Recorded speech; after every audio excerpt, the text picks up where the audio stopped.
Mahilig ka ba sa kapeng ganito?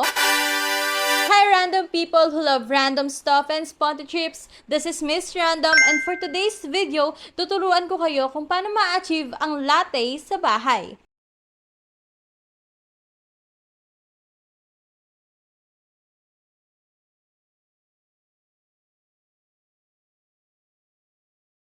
So, nung nag-college ako, dun ko na-discover na sobrang sarap pala talaga ng totoong kape. So, simula nun, naging coffee lover na ako.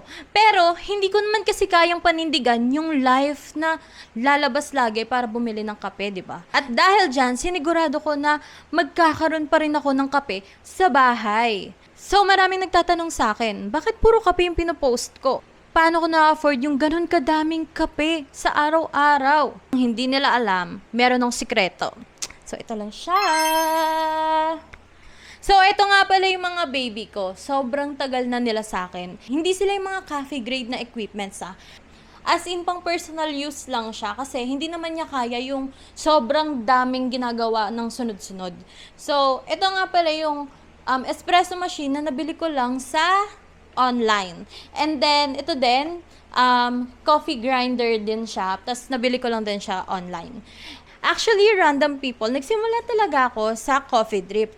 So, nakita ko siya sa bahay ng friend ko. Tapos, bumili din kami ni Nay. Pero dahil gusto ko nang magkaroon ng espresso, nag-start ako sa mocha pot.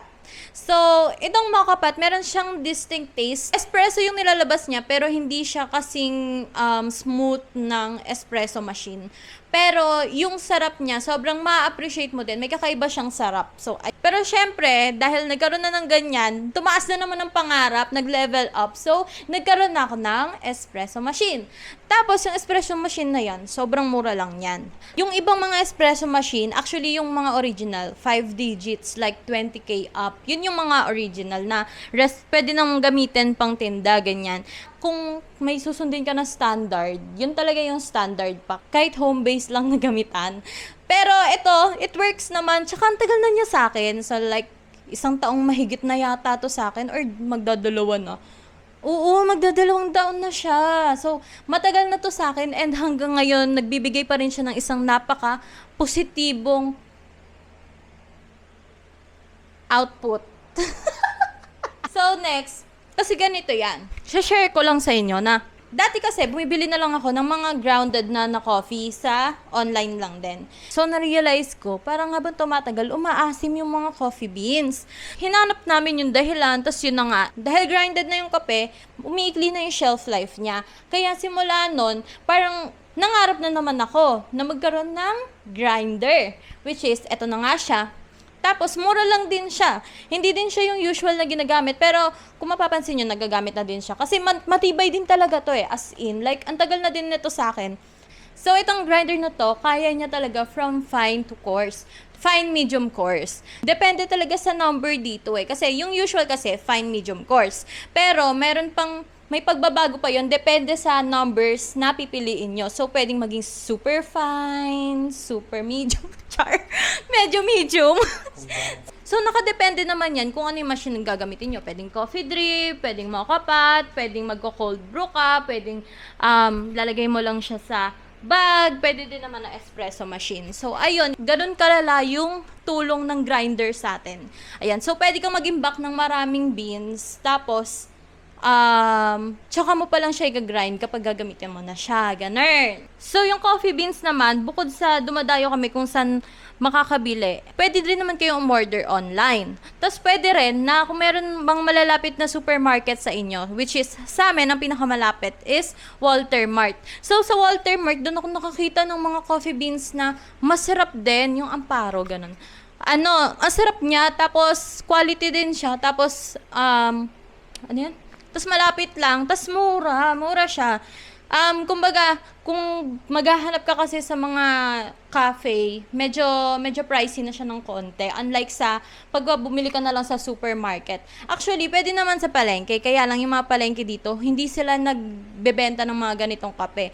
Usually talaga mga mamahal na or mga halimbawa mga bakers baker shop, mga ganyan. So, doon lang makakabili ng kape dito. And yung sa Walter nga, nasasabi ko.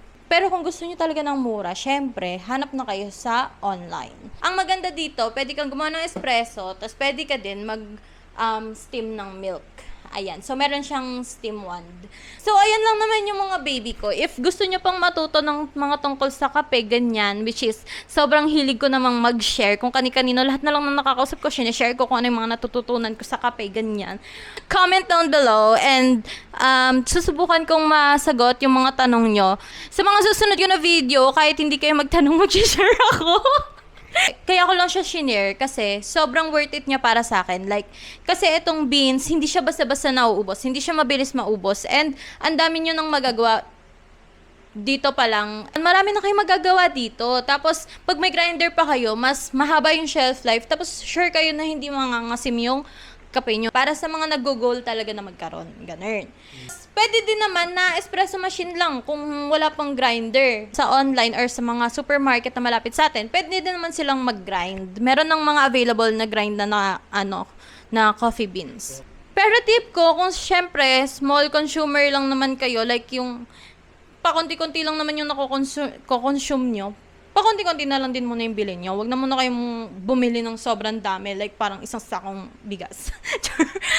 So, kung hindi kayo bibili ng grinder, ang pinakamaganda talaga is wag muna kayong bibili ng sobrang daming grind coffee kasi nga mangangasim siya. So, kung makukumpleto nyo yung set na to, actually, itong dalawa lang naman, yung mga yan, mga ano na yan, pwede din yun eh.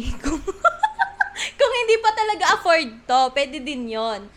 Masarap din siya, promise. Kinikrave ko pa din siya kahit yung meron ng ganto. Kinikrave ko pa din yung lasa niya kasi may kakaiba siyang lasa. Kung kumpleto nyo to, syempre, magbabago na yung mga priorities nyo sa buhay. Like, na lang, gatas na lang, kape na lang, ganon, asukal. Kung hindi nyo pa carry yung espresso machine, pwede kayo dito sa Moka Pot. Sa Moka Pot naman, ang sarap din niya, as in. Ang problema lang, sobrang matrabaho siya talaga. As in, sobrang magkakamuscle ka, ganun.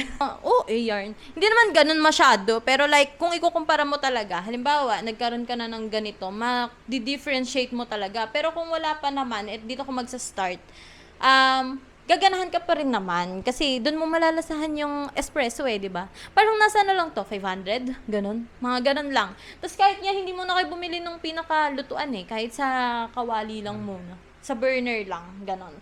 Na if mahilig kayo sa kape talaga, gusto niyo yung tama ng kape sa inyo, mag-robusta kayo. Pero kapag gusto niyo yung kape-kape lang, ganyan, like, chill-chill lang, ganyan, tsaka kayo mag-Arabica. Pero yung robusta talaga, sobrang mura din kasi niya. So, #worth it. Ganun. So, ayun. So, kung gusto nyo pa ng tips para kung paano mapapamura pa yung coffee lover life nyo, just comment down below.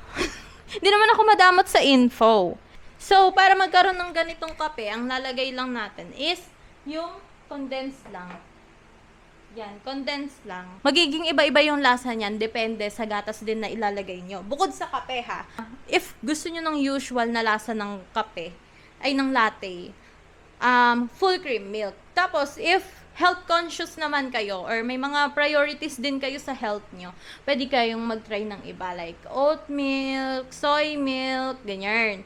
Tapos, sa full cream milk, may iba't ibang klase doon ng full cream milk. Yung iba, ayoko. Yung iba, gusto ko. Yun lang talaga yung pinagkaiba-iba ng mga gatas sa akin. Hindi, ayun. Kailangan, mamili kayo nung.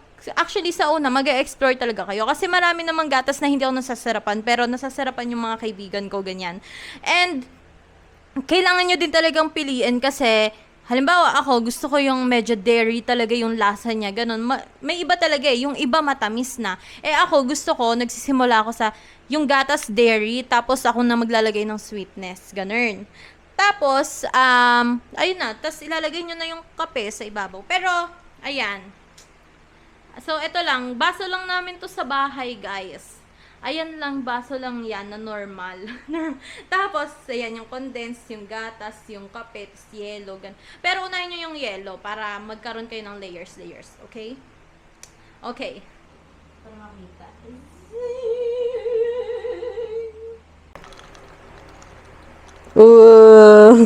Sana narinig nyo. So, ayan.